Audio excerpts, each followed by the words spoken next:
Hey ghouls and gals, welcome back to my channel. My name is Taylor and today is the start of another vlog for Cal Sweeties. I love black horror readathon. I have done a vlog for weeks 1 and 2 covering the monsters and witch weeks for that readathon, and this vlog is weeks 3 and 4, which is vampires and spirits. And I'm super excited for this one because Vampire Week is the week that I have been most excited for, just because I love vampire fiction. I love vampire fiction and horror. I love it in fantasy. If I'm going to read any sort of paranormal romance, I would like there to be vampires in there. So vampires, really great subgenre of horror for me. And then of course, spirits. I have a lot of success with those types of stories, in particular haunted house type of tales. So I have 2 books that I am so excited for, and you know, we might fit some more into this vlog, but I do have 2 books that are top of the priority TBR for me. And the first one for Vampire Week is going to be a classic, and that would be Fledgling by Octavia Butler. And this is a modern horror classic about a vampire, so definitely looking forward to finally reading this classic during Vampire Week. And then my pick for Spirits Week is Within These Wicked Walls by Blackwood. This is a Jane Eyre retelling, but we are following our main character. This is also comped to Mexican Gothic, but we're following our main character, who is an exorcist. She's a Debtera, and she's hired to cleanse households of the evil eye. So haunted house, Mexican Gothic, Jane Eyre style of retelling, and then a vampire modern classic. I also have some more holds on the library and at Libby as well, so we'll have to see what else comes in, but these 2 are definitely my priority TBR for this readathon. So these are my big reading plans for the next 2 weeks. Super excited to dive in. I'm going to start with Fledgling. I'm gonna get to reading. I will check back in later with a reading update.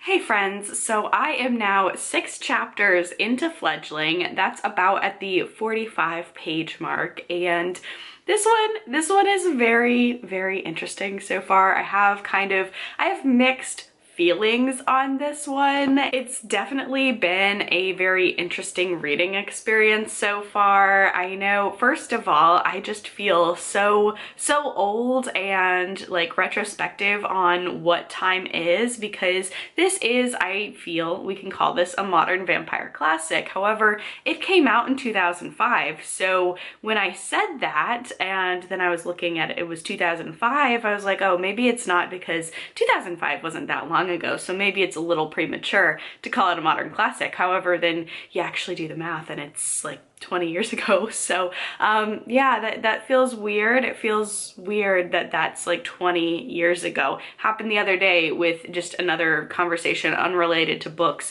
about talking about things that happened like 10 years ago, and I was trying to reference something that happened in the 2000s, not the 2010s, and yeah, it's crazy. But anyway, retrospective about time aside, this book, I was immediately sucked in. Like the very first chapter, the very first couple of sentences, you are immediately thrown into the story. Our main character is very discombobulated. She doesn't know where she is. She's just awoken, and she doesn't know anything. So the first couple of sentences, I awoke to darkness. I was hungry, starving, and I was in pain. There was nothing in my world but hunger and pain, no other people, no other time, no other feelings. And we go on to find our protagonist is in a cave. She doesn't know her name. She doesn't know how she got there. She doesn't even really remember anything other than she just woke up. So that's a very interesting start. She slowly emerges from the cave, and she's trying to figure out what happened to her and what brought her to this cave and why she can't remember anything of her life. And memories and information are being brought back in little snippets. So she's suffering from very heavy amnesia, and I don't know if this is just because it's like a reissue of the story. This wasn't the original cover. The synopsis on the back gives quite a bit away, and none of it, I haven't gotten to any of it yet. So right now, our main character at the very beginning, she's unnamed. She doesn't know anything about herself, what she is. She starts to get a sense that she's not quite like other people and that she might be a little bit something different. She doesn't fully realize the extent of how different she is when she is walking along the side of the road. She's still very disoriented, still suffering from amnesia, and a man pulls over, offers to help, picks her up in his car, and they're now kind of together, and he is helping her figure out who she is, what she is, and they have kind of a symbiotic relationship where that's where I get into the very mixed feelings on this one. Like the book Let the Right One In by Genevieve Lindquist, our main character in this one she looks like she's 10 or 11 years old.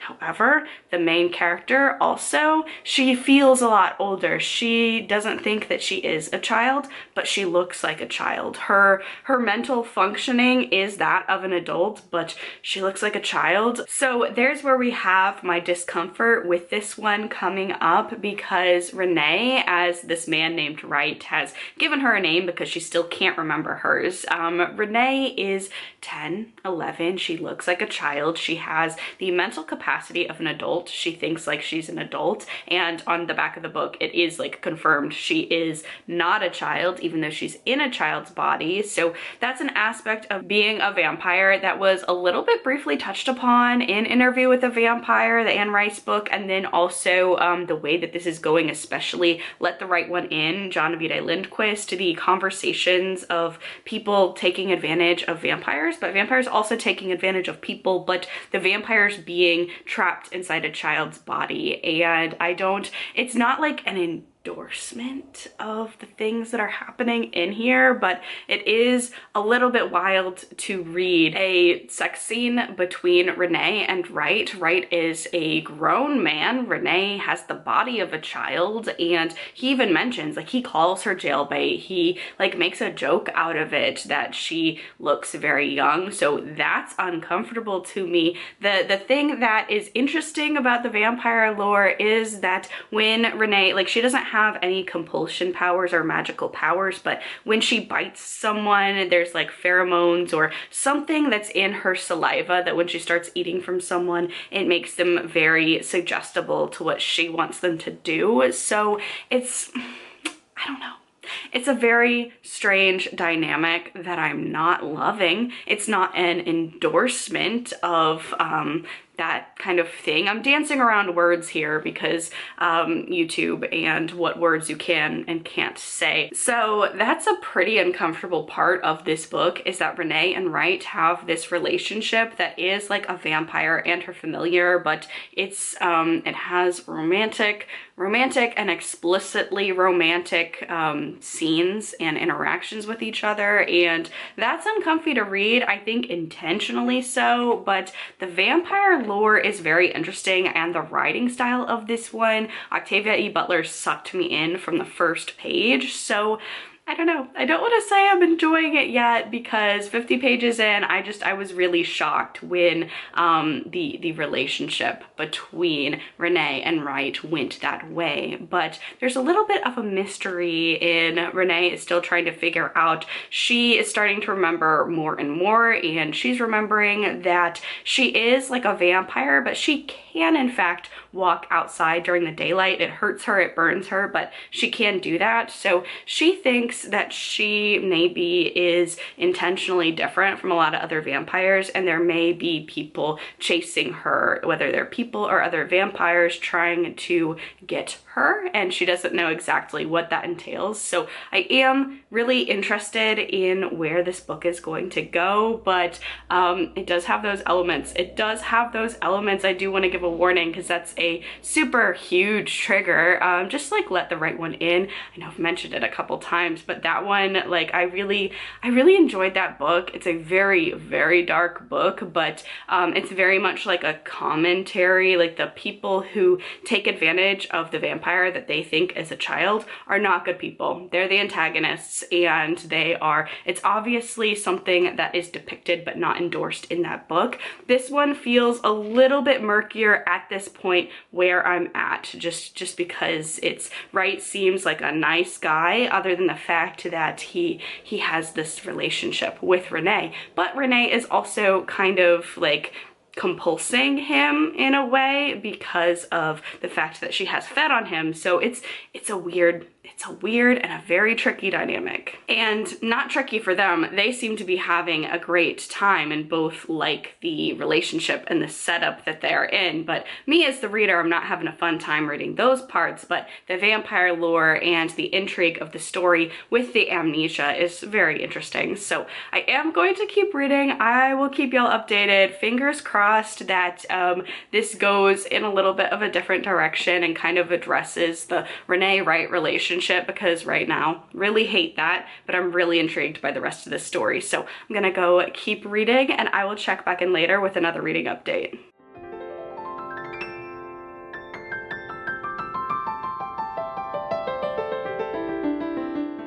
So I am now 40% of the way through Fledgling, and I am mostly enjoying it. The relationship between the vampire and the humans that she comes in contact with, I still have a lot of issues with, but I think this is really indicative of how great of a storyteller Octavia E. Butler is, because while I hate that, I am so engrossed by this story. The pacing is excellent. The character development is excellent. I really like that we are really getting to see a lot of vampire lore. So we find out that our main character's name is Shori, and we start to learn more about her family of vampires, where she comes from, what makes her different, a little bit different than some other vampires, and we get to learn a lot of lore as Shori is relearning who she is and what she is, and that is really interesting. I love the vampire lore except for the dynamics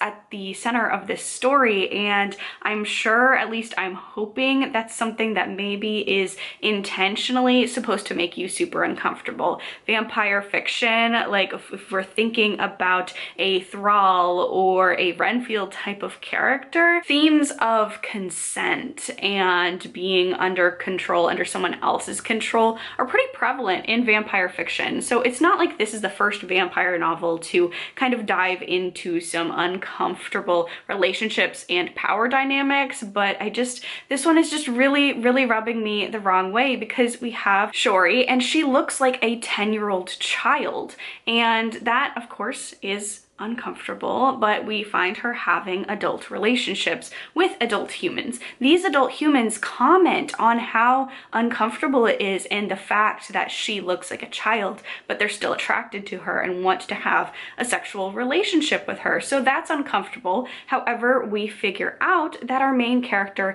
is not 10, she's in her 50s. So we start to think, okay, so she's an adult, but she doesn't look like a child. This has been done before in things like Let the Right One In and also Interview with a Vampire, how that like really makes the situation tricky, because in her mind our main character is an adult but she is presenting as a child. So that obviously is very tricky in terms of relationships. And this is kind of not really getting into spoiler territory. This is just mainly like talking about lore. I don't think it's that much of a spoiler, but it's really integral to like this entire story and if you'd like it or not. So we start to think, okay, we're gonna comment on that. We're gonna comment on the fact that she's an adult trapped in a child's body. However, we find some other vampires and we learn that Shori is in her 50s, but that's still considered a child in vampirism. So that's where it's really uncomfortable. Like, why? So she's still a child, no matter if she is a human in human years, where she is like 10 years old, her physical appearance, she's a child. And then in the terms of her people, her vampire people, even though she's 50, she's still considered a child. So either way, this is an uncomfortable dynamic, and that's so uncomfortable. and again, 40% of the way through. I'm wondering if we are just going to get more of a discussion of that, or if it's intentionally supposed to make you uncomfortable, because it's really easy then to point the finger at Wright and the adults that Shori is engaging in these relationships with. However, when Shori bites them, they are put under her influence, under her spell. So that's really taking away some of the choice from them as well. So it's just a very, very complex, uncomfortable dynamic, but that isn't like the main part of this story. This is not like a vampire romance. This is not a romance heavy plot. That's just the way in which she's interacting with the people around her and getting blood for sustenance. So they're not like lengthy descriptions of romantic in quotes encounters, but it is there and it is present. But I am still intrigued to see where this one is going. I want to see if the latter half of this book is going to talk about that more, potentially as we find more about the people, because I'm being very vague. It's not necessarily vampires. The vampire lore in this is really cool, and the community of vampires is really cool.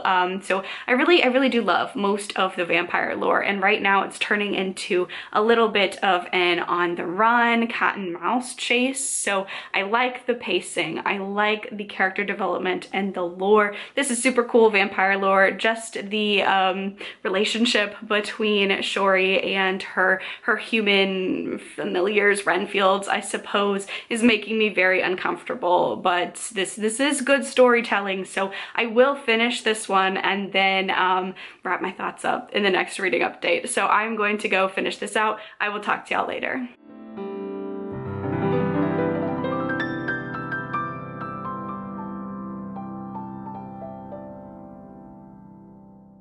So I finished Fledgling and I ended up really enjoying this overall. I've talked about in the previous updates the things that I didn't like about this book, and I will say they are addressed later on in the book. So that's something that I definitely wanted to give like a content warning for, because it's very jarring. I had no idea it was going to explore that kind of thing, and it took me off guard. But overall, I ended up really enjoying this story. Now this story, the first 60% is kind of a woman on the run sort of story, a vampire on the run, as we have our main character. She wakes up with amnesia, but she has just survived a near-death experience, and she's learning that she is a vampire, but she's not just any vampire. She has some special things about her that has caused her to have some enemies. So 60-ish% of this book, we have this cat and mouse chase. We have this escape of our main character as she's trying to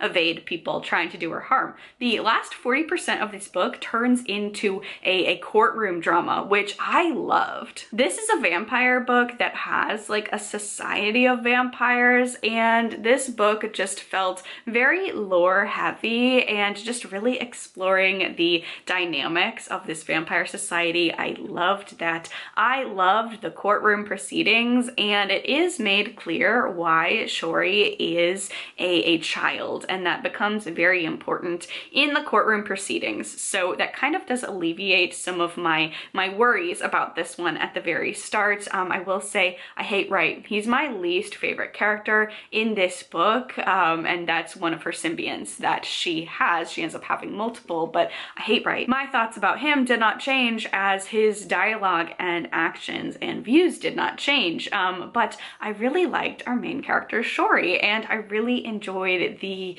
vampire court of this all, the criminal court case, and the fact that on the back of this book, one of the questions, one of the blurbs is, her survival will depend on whether all humans are bigots or all bigots are human. So we have some exploration because Shori is a black vampire, and we find out that she is the only vampire that can go out into the sun, presumably because of her skin tone. So that's really interesting. And then we find in the court, as we are finding the different reasons why she's been targeted, why her family's been targeted, is because of this bigotry. And I really really enjoyed that social commentary and exploration of Shori as a main character. She is very headstrong, very sure of herself, even at the very beginning of the book where she doesn't know who she is. She's definitely a main character that is not sitting back and letting things happen to her. She's very much an active participant in the story, and I liked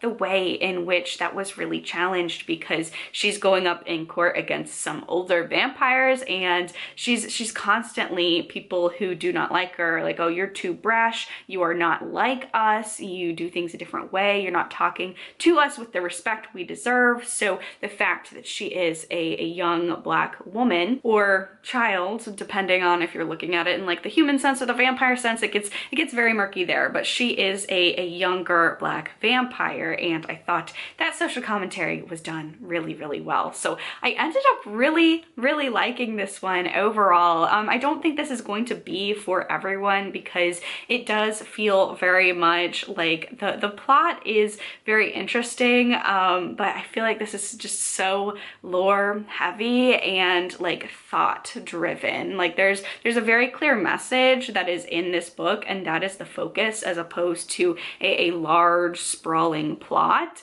And like what I mean by that is that on the back of this book, again, I don't know if I would suggest at least this edition's blurb, but it says in the final apocalyptic battle, and that implies a lot more fighting and like battling than what actually happens. The battle is with words and different ideologies. So I enjoyed that. If you like more of like an action-driven book, I don't know if you would get along with this one so much, but I did really enjoy it, and I'm definitely excited to check out more series by Octavia Butler, because this is a standalone. I honestly feel like this could have been a series, but unfortunately this was the last thing that Octavia Butler published. So I did enjoy this one. I'll be looking forward to checking out series by this author. So we are moving on to our spirit book pick, but before I talk about that, I just wanted to give a brief book recommendation, because this is a book that I did end up reading. It came out on March 1st, and I didn't necessarily read it for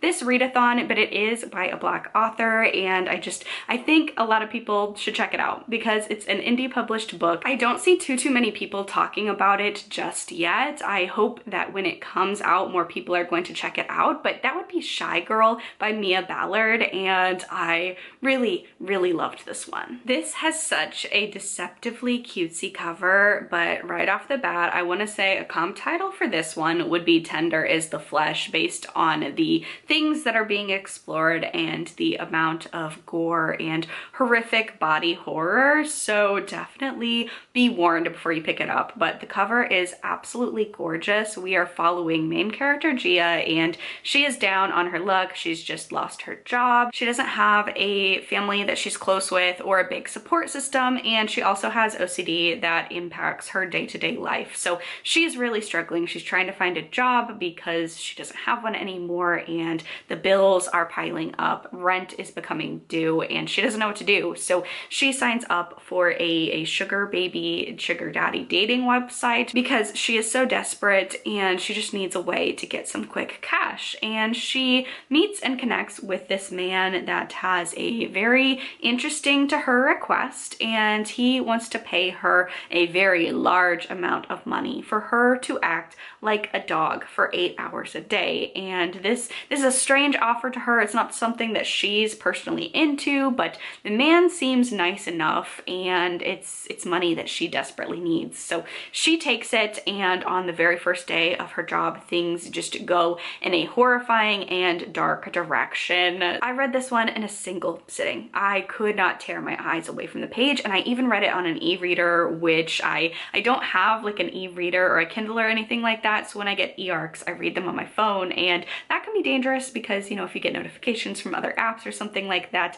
I get more distracted when I read on my phone versus when I read physically. But this one, I was glued. Nothing could stop me. I ended up staying awake until 3:30 in the morning to finish it, and it was horrific. There are some body horror scenes in this that I am never never going to get out or erase from my brain. So I really enjoyed this one. Body horror, weird girl. This is like if, like, I see Night Bitch kind of being comped to this one a lot.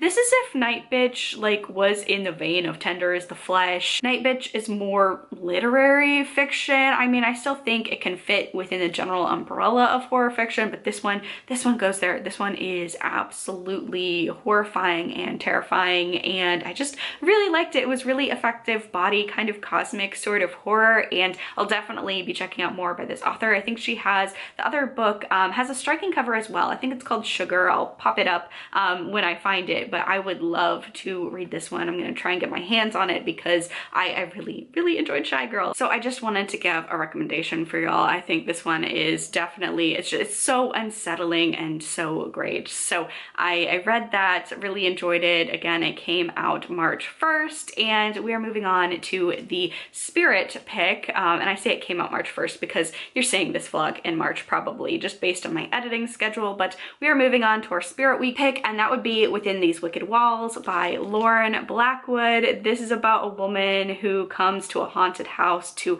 cleanse it of its spirits. I also believe it is a Jane Eyre retelling. So looking forward to reading this one. I'm gonna go dive in. I'll check back in with a reading update later.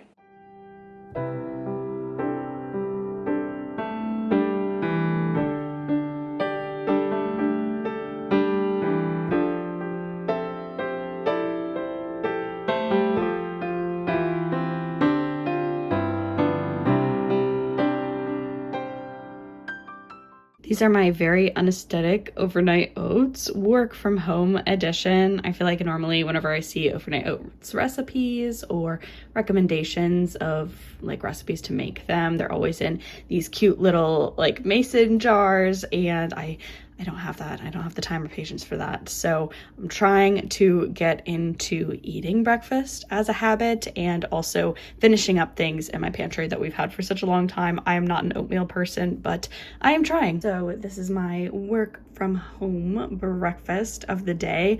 I'm really bad at like I work from home, but because I'm sat at my computer, it's really hard for me to remember to eat breakfast and lunch, and I have a bad habit of snacking instead of meals. So I'm trying to meal prep even though I work from home. So yeah, overnight oats.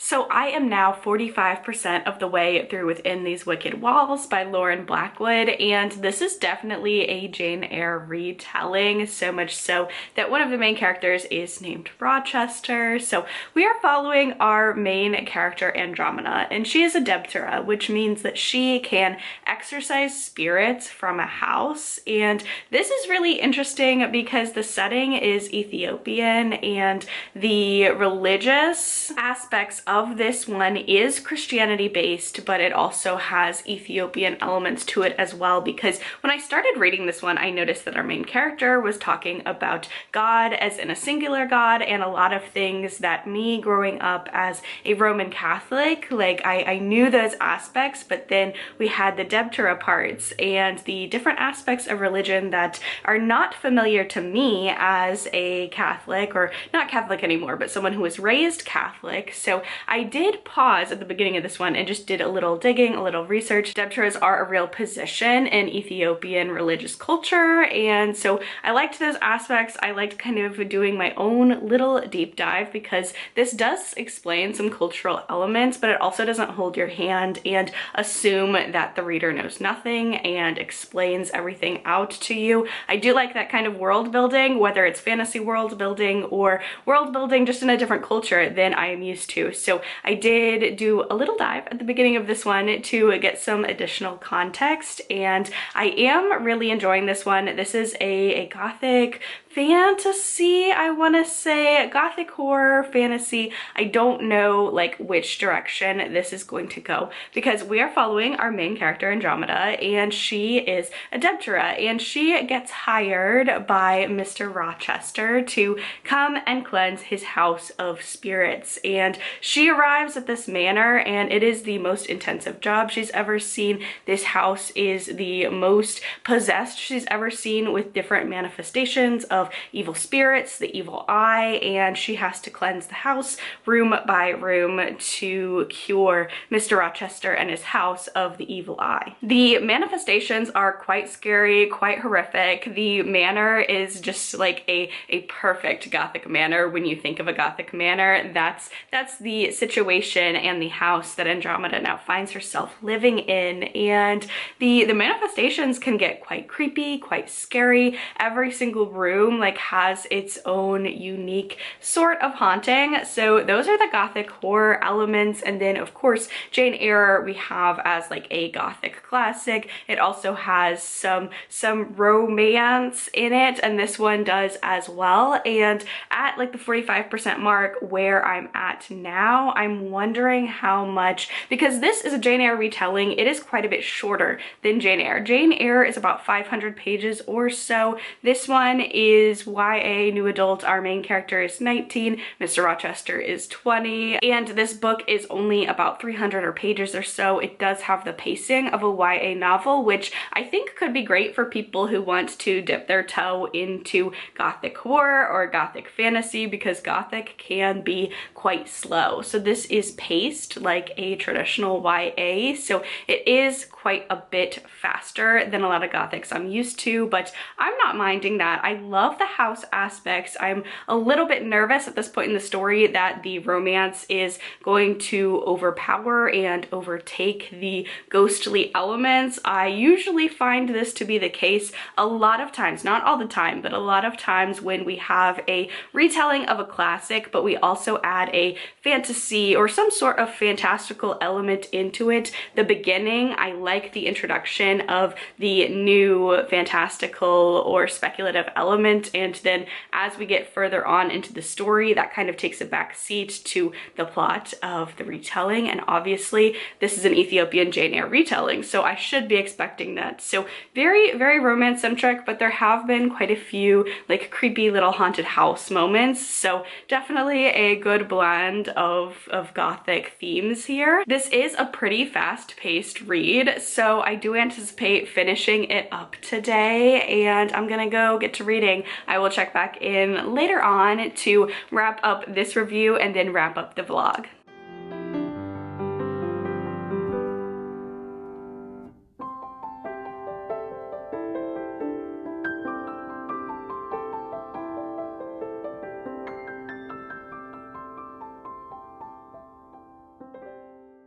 So I managed to finish within these wicked walls, and overall I enjoyed it. I thought it was a really good Gothic horror retelling. What I liked about this one was, while it was a Jane Eyre retelling and it hit the same story beats and plot structure of Jane Eyre, especially when it comes to the Gothic manor that has secrets within, and we also have that romance between our main character, Andromeda in this case, and Rochester. And then we also had, we had those elements, the Jane Eyre retelling, but we also had the Diptera and the manifestations and the horror paranormal elements in here that were prevalent until the end. That's my number one gripe when it comes to retellings that introduce like a retelling in a magical world or introducing magic or other speculative elements. Sometimes those fall by the wayside as the retelling continues on throughout the story. I thought this was a really good blend of the retelling that we all may know. It has been quite a while since I've read Jane Eyre, but I was able to recognize those aspects within the story. I thought it was a good retelling, and I really, really enjoyed the haunted house horror elements. I really enjoyed getting to learn more about Dipteras and the manifestations and the different ways in which the evil eye manifested power. So I really liked this one for Spirit Week. It fits really perfectly within the Spirit Week for this readathon. Also, if you wanted to pick this up for next year's readathon, this could also, I would say, work for witchcraft. Just not necessarily witchcraft, because it is like a spiritual practice that is based on Christianity, but it is a Black girl, a Black protagonist who has magical abilities and utilizing that magic to help other people. So I think you could fit it in there as well. That's actually where I found this recommendation. Was I was looking for books for the Witch Week prompt. I didn't get around to it during Witch Week, got around to it for Spirit Week, and I really enjoyed reading this book. I do not typically read YA. I definitely read a lot more adult fiction than YA, but for Spirit Week, I was trying to find a book that Kelsey actually talked about this. I can't remember if it was a YouTube video or I think maybe a post on her Instagram, but she was talking about how Spirit Week, you'll notice that it's the easiest week to find book recommendations for, and in particular, if you are looking at spirit stories, and especially the ones that are very popular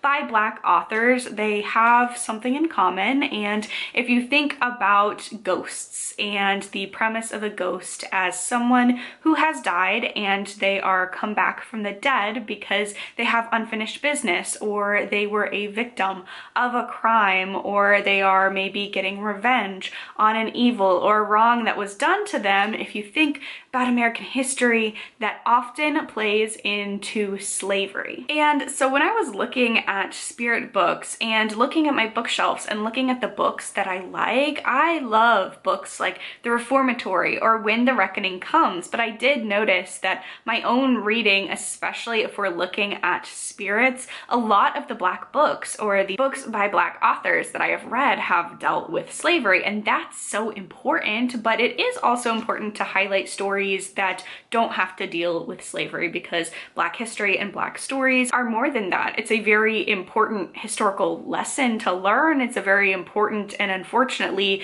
like really dominant part that still affects American society today, but that's definitely not like the one story that should be told.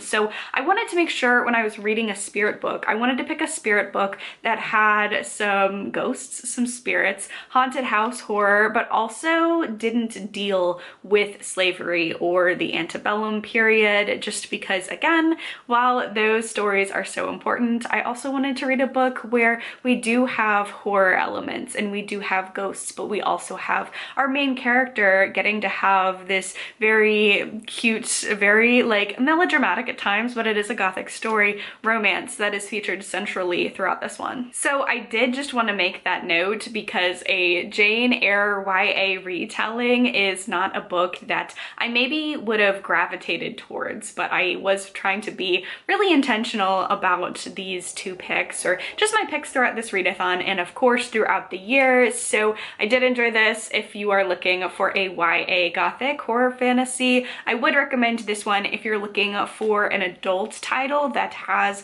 a similar Gothic feel, I would definitely recommend Midnight Rooms. I believe the author is Danya Coles. I will be popping up the book cover on the screen with me right now. I read that last year in October, and it's very atmospheric, and it honestly has a lot of botanical elements that I think would make it a really perfect spring horror. So that's just one last recommendation before I wrap up this vlog. But this is going to be the end of this vlog. It is now the end of the I Love Black Horror readathon. Thank you so much, Kelsey, for doing this readathon. It is so clear that this readathon is such a labor of love, because it's not just a series of prompts to read books during this month. Obviously, that's a big part of it, but especially over on Instagram, you know, we have all of these different like mini history lessons, which are just so fascinating and engaging. I love reading them. The artistry that goes into creating all of those graphics and all of those like little mini history lessons or fun facts or just like horror history facts are so engaging, and just I really appreciate the amount of work that you do, Kelsey, if you're watching this, for the horror booktube community. So make sure if you are watching this and you are not subscribed to Kelsey from Kel Sweetie, go ahead and do that. I will have her YouTube information linked in the description box of this video. This readathon definitely helped my February reads be just really excellent overall. So thank you all so much for watching. If you enjoyed this video, please be sure to give it a like, leave a comment down below, and subscribe to my channel so you don't miss a video from me. Stay safe, stay spooky, and I will see y'all in the next video. Bye!